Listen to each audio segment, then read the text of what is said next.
Hello, everybody. Welcome back to Morning Yaps. I am the one who yaps, and today I want to talk to you about touring. Yes, for the first time, I'm going to be making a video regarding music. I've been spending all of my time talking about mental health and different types of practices that I've learned that I've been doing to help with that. But I'm a musician first and foremost, so I figured why not make a video about being a musician. And one of the biggest things about being a musician is you like to hit the road. You want to spread the word of your music, especially pre-2020. The main way to do it was always to hit the road.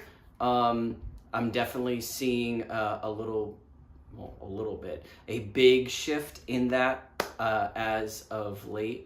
But you could really go back to like MySpace days, and that's really when the shift happened. But now more than ever, I think touring has been replaced with content creation. But anyway, let's talk about touring.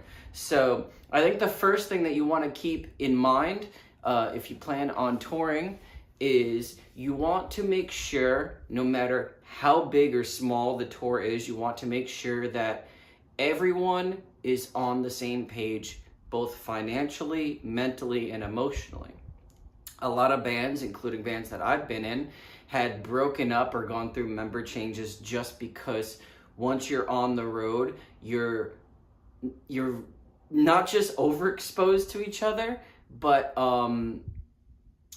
you get to see how everyone else handles life on the road. Life on the road is very rough, especially when you don't have the money to book places to stay. You got to sleep in the van or however you're touring.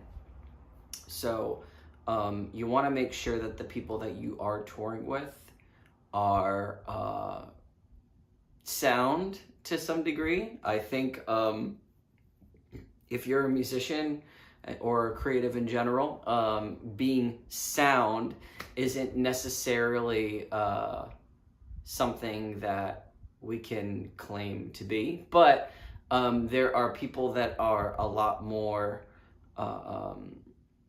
ready for the road than others, so to speak. A friend of mine who I wasn't in a band with, a friend of mine had to actually quit the band that he was in because he was the type of person that can't use public restrooms.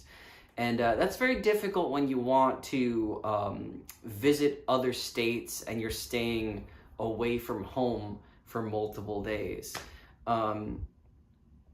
So yeah, make sure that everyone this is something that they want. This is something that they are willing to financially gamble on. That you relate to them, that the chemistry is good, not just musically, because I think musical chemistry and then emotional chemistry is similar as it can be. It's very, very different, just because I've been in bands where the musical chemistry was incredible, but then we couldn't be any more different on not just paper, but just in each other's lives. We couldn't be any more different as to how we handle things. I think the second thing that you want to definitely keep in mind is if you don't have the kind of job that you're able to take time off of and you need to leave that job, make sure that you have some sort of financial safety net, because touring is never inexpensive. Even on the tours where I got paid and had quote unquote anchor shows where certain shows paid for almost the entire tour themselves, you still want to make sure that you have enough money yourself before hitting the road.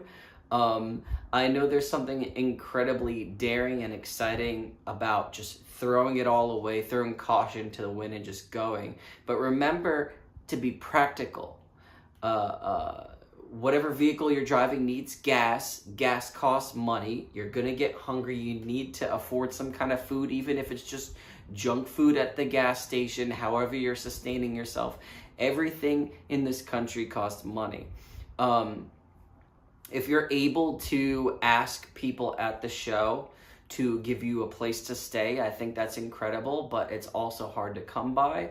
And you also got to be careful about that, because there have been a few horror stories where people were given a place to stay and they disappeared. I don't think that is as common as the next thing that I want to bring up. But the next thing I want to bring up is make sure the van or whatever vehicle you're driving is unmarked. Like, it's cool to have your logo and everything on it, but it's also a way to advertise, hey, this vehicle has expensive musical equipment in it, and you should rob it. And there are many places that I've played that breaking and entering into someone's vehicle was commonplace. So you want to make sure that you're not advertising to the public that your vehicle has things that are worth stealing. And I think that there are not just people on my level, but bigger artists that have unfortunately been robbed of their equipment. Thousands, tens of thousands of dollars, maybe even hundreds of thousands of dollars, depending on what story you're talking about, what's being stolen. So you really need to be mindful of not just what is visible from the outside as far as what's on the vehicle, but what's visible from the outside when it comes to what's in the vehicle. Make sure that things are stored and covered so it doesn't look like if someone has a guitar out or an amplifier out or something that looks like it's worth money and you're parked in a place where no one's watching the vehicle, pretty sure there's a good chance you might lose what you probably spent way too much money on, given what kind of job you had. I know that I've mostly worked service industry jobs, so I spent a lot of money that I didn't have on equipment that I really, really wanted. And I'm sure that's most of you too. The next point that I want to make is if you're on the road for multiple days, like weeks, even months, make sure that there are gap days. Gap days, not just to travel from point A to point B, so you're not stressing to get to the next place right away, but also gap days to give your voice and everybody else in the band a rest. Like, you will be tested, not just by the amount of shows that you're doing, but by the amount of sleep that you'll probably be depraved of, by your diet, by, just like driving constantly and being tired a lot. So you will be wearing yourself down naturally, not just with the shows. I know it's easy to just think about where you're going and what you're going to be doing, but you really got to think about the in-between stages. You got to think about, oh, what if there's traffic? Or, oh, what if, how long does it take to get there? And then you got to give yourself some wiggle room. Making sure that you have days off is the best way to preserve your voice, the best way to preserve your stamina, and to also just rest up in general, because driving can be very exhausting as well, especially if you're driving for hours and hours. The next thing that I want to bring up is not as severe as the others, but I wouldn't say it's not as severe, but maybe it's not as common, but like I've experienced it, so let me just share. If you want to hit the road, either buy a van as a group or rent a van as a group, because you driving all separately in separate cars on the road for multiple days, not only are you wearing down multiple vehicles, but you're also you're missing a lot of the camaraderie, you're missing a lot of the moments that you can be bonding. So I did mention a little bit earlier that touring on the road, you got to make sure that everyone's on the same page, otherwise you're going to be at each other's throats. The flip side of that is that being on the road with your bandmates is, if anyone watching that hasn't toured before, that has been on road trips before, it's a wonderful way to bond with your friends. It's a wonderful way to get to know people on a deeper level. And if you're doing music with someone, you kind of sort of want to make it deeper than just like a work relationship, because making music with someone is a very intimate thing. And the last thing you want to do is create this dissonance to where like the people that you are making music with are kind of working for you, but they're unpaid. That is the easiest way to lose a band member or to have someone be disillusioned, next to just overworking in general.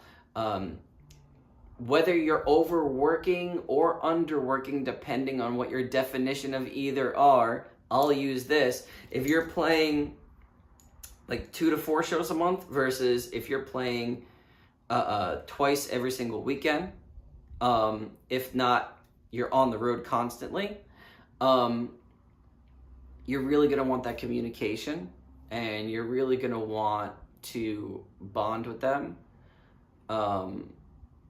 And the first and most important way to do that is to make sure that the other people don't feel like they're just working for you and there's some unpaid grunt. Like they're supposed to be your friend, and this is supposed to be a band of like really close friends. At least traditionally, that's what it is. But I think that's what it is always. It's always been like that. Professional settings where you're hiring session musicians and producers and stuff like that, there's still a sense of camaraderie with that as well, even though it's not as intimate and you're not spending as much time with people like that as you would be on the road with musicians that, you know, especially if you guys are a band and not a solo group that like you're just backed up by professionals or backed up by friends. I think that my whole point with this whole ramble on this section is that the people that you work with musically are your friends. You should treat them like your friends, and they shouldn't be made to feel like extras in your movie. I guess that was mostly directed to the guitarists and frontmen of every band. And it sounds like it was speaking from experience, because I am. Anyway, those are a few of the things that I definitely would keep in mind, and I had to learn the hard way. The more I played out, the more I started touring regionally and eventually nationally. You want to make sure that the people that you're touring with are ready for it. And even with that said, with that first one said, even with that said, you may not know until you're on the road, and that's okay. It's a risk worth taking. I think if you're doing music as a career, you gotta know that everything you do is a risk.